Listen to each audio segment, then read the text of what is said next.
Rhodes says Aldis works for him. McIntyre has demands. And we have a new tag team, but probably only for tonight.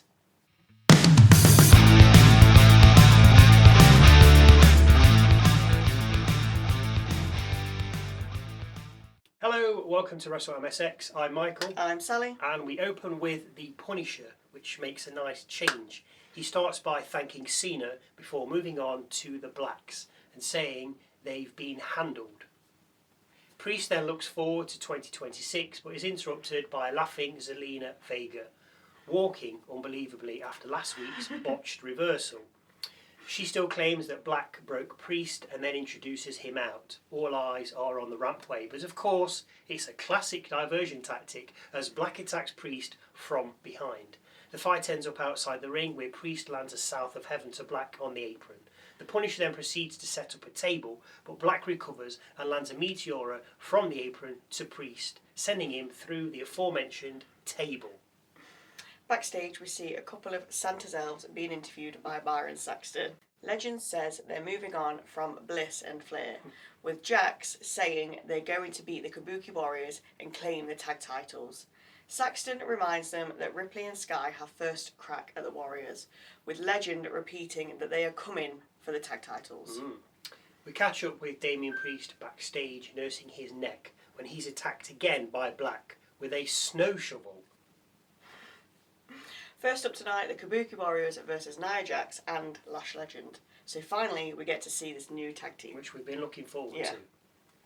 Sane handles herself well to begin with, but when trying to land a crossbody, ends up getting caught mid-air by Lash. Sane fights out of it, but then ends up suffering a running European uppercut type move anyway. Jax then comes in and tries a cheeky pin, but to no avail. Asuka then enters the fray and rocks Jax with a double drop kick from the Warriors, sending her to the outside. Lash tries to help, but also ends up being dumped to the outside, with Sane then landing an insane able to the pair on the floor. After the break, we come back to the elves in full control, exchanging tags and looking for a double suplex, but Sane manages to reverse it into a double DDT and tagging Asuka. Asuka lands a missile dropkick to the pair before striking Jax multiple times and then covering for two, with Lash making the save. Asuka then powerbombs Jax from the middle rope. Jax was about to smoke drop Asuka from there, with Sane then tagging in and looking for the insane elbow. Jax catches her though, chokeslams her, lands an annihilator and covers for the 1, 2, 3. Now before this match, I was wondering who would win. But then when there's no titles on the line, you've got to give Jax and Legend their first victory. This is their first tag. They have to win. Yeah, because they're both so powerful. And they did win, so. Yeah, good. After the match, Bliss and Flair come running out to take it to Lash and Jax, with Bliss looking to land Twisted Bliss to Lash, only for Jax to pull her to safety. As the evil elves make their getaway, Flair and Bliss raise the women's tag titles. Backstage, Jackie Redmond speaks with Giulia, saying that Green is making her life difficult by having to take on Alba Fyre later. Giulia says she'll take out Fyre and that Green's time is running out. We then cut to Nick Aldis and a group of police heading to Drew McIntyre's house, with Nick adding that he's documenting it all. We then cut to the pair sitting down, where Nick says Cody wants him reinstated and that he has a proposal. Drew has a one-on-one match against Rhodes for the title, but he also has to publicly apologise to the official that he attacked. Drew says no, claiming he'll get screwed again, prompting Aldis to ask Drew what he wants. If he comes back, Drew says he wants a title match against Rhodes, but he picks the stipulation. He finishes off by saying that he wants the lawyers to draw up some documents that say if Rhodes lays a finger on Drew before their match, then he's stripped of his title. Aldis reluctantly agrees with the pair, then shaking hands. Drew's phone then goes off and it shows footage of Cody outside his house, with Drew accusing Aldis of setting him up. Aldis confronts Rhodes, swiftly followed by McIntyre, which inevitably ends up with the two coming to blows. Oh, who'd have thunk it? Well, I think they do, as every time they're about to throw hands, the camera feed cuts. We then cut to Aldis backstage with Saxton, with Aldis saying things have got out of hand. Are you telling me? He says Cody was out of line and plans to meet with Drew. The Miz then interrupts Nick's meltdown, saying he wants a match with Joe Hendry next week on SmackDown. Next up, Giulia versus Alba Fyre. James with Giulia and, of course, Green with Fyre.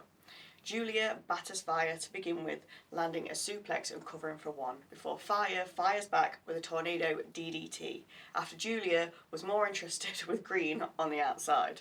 A super kick then nets Fyre a 2 count, with a backslide then getting Giulia a 1. Giulia then lands a Riverdurci and a Northern Lights bomb, before covering for the victory. Of course she does.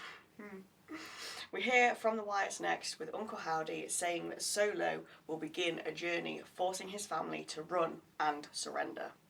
Out next, the champ himself, Cody Rhodes. He admits things got violent at Drew's house, citing that's only a tenth of what should happen right now in the ring. Nick Aldis then walks out, saying that Rhodes is the champ and is QB1, but he is not above the law. Remember that. He adds that when Drew comes back, pays the fine and apologises to the ref he attacked, then he, Cody, can't lay a finger on McIntyre. Rhodes asks, or what? With Aldis replying, or I'll have to strip you of the title. Now, was Cody not watching earlier? No. I mean, clearly not. No, it wasn't. No. Come on, Cody, watch your own show. Rose says he can guarantee he will not touch Drew. Which makes me think he'll get somebody else to beat up Drew. Mm. Randy Orton, after his Christmas holidays. But then reminds Aldis who he's talking to.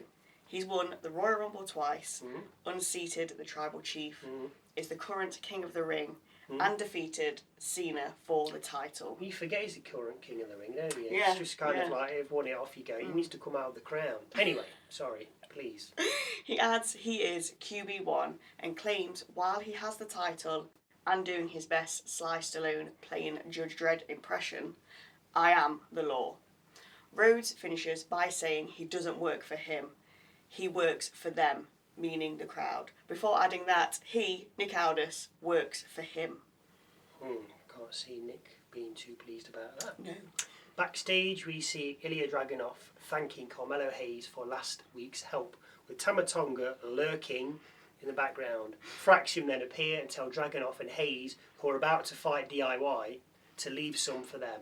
Axiom said they stole his mask and that they need to pay, with Hayes saying they won't miss. So DIY versus Dragunov and Carmelo Hayes. Hayes and Dragunov work well together, with Hayes picking up a 1 after a leg drop, and Dragunov then coming back and looking for some top rope action. LeRae, though, distracts the ref, leaving Gargano to freely attack Dragunov, with Ciampa then kneeing the US champ from the apron and into the announcer's desk. After the break and back in the ring, Dragunov and Ciampa exchange blows, with Ciampa tagging out and Gargano eating a Constantine special. Ilja makes the tag with Hayes lighting up Team DIY, landing a springboard clothesline to Gargano, followed by La Mystica and cover for 2. Dragunov then tags back in and lands a senton and cover for 2. Project Ciampa then nets Ciampa 2, with LeRae then tripping Hayes on the ropes as he looks for a springboard. This allows Ciampa to get in a knee strike and cover for another 2. Hayes then kicks out a fairy tale ending. Nice to see finishers protected, with DIY then looking for meat in the middle. I can't believe he kicked out of that fairy tale. I'm not saying fairy tale ending's like a massive Like finisher, but kicking out, come on, it's only Carmelo Hayes. It's not Hulk Hogan hulking up, is it? Come on. Yeah, at least have it broken up or something. Yeah, come on. Anyway, Dragunov comes back and takes out Gargano, allowing Hayes to hit Ciampa with first 48 and tag Dragunov back in. He lands the H-bomb to Ciampa, who then tags Hayes back in, who then lands nothing but net, and finally covers Ciampa for the win. Backstage, Jackie Redmond asks Alexa Bliss and Charlotte Flair why they attacked Lash Legend and Nia Jax, with Bliss and Flair both saying that they're in their way, and warning that whoever wins the tag titles that they'll be waiting. Jade Cargill then enters shot, with Bliss and Flair leaving. Redmond asks Cargill about attacking Michin last week, with Cargill responding, saying that she's shocked Michin got up after knocking her down, but will give her a little spotlight. That means they'll be having a match sometime. The interview then ends, but as Cargill walks off, she's attacked by Michin wielding a kendo stick. Backstage staff intervene with B-Fab dragging Michin away, which definitely means they will have a match. Yeah. Last match of the night, the MFTs, namely JC Mateo and Tonga Loa, versus Dexter Lumis and Joe Gacy. And yes, the Howdy gang are out too. It was a pretty standard start to begin with the Wyatt double teaming JC and Lumis getting a 2 after a senton. The fight heads out where the MFTs take control and Solo says the Wyatts look stupid just as we break. Oh, I love Solo. We come back to Tonga in control, who tags in JC, who then slams Lumis and covers for 2. Tonga comes back in and gets another 2, with Lumis finally getting away and bringing in Gacy. Gacy covers JC for 2 after a Saito suplex and then takes out both MFTs as Tonga looks to help his partner. The Wyatts then land their suplex powerbomb combo, with Lumis then going high and hitting a splash and cover. Loa makes a save and sends Gacy to the outside. Tala then attacks Gacy, which brings over Rowan, with Solo and Tama then sending Rowan over the announcer's desk. This then brings Howdy over, which is too much for the referee to handle, so he calls for the bell. Both factions then slug it out, with Rowan taking out Tala.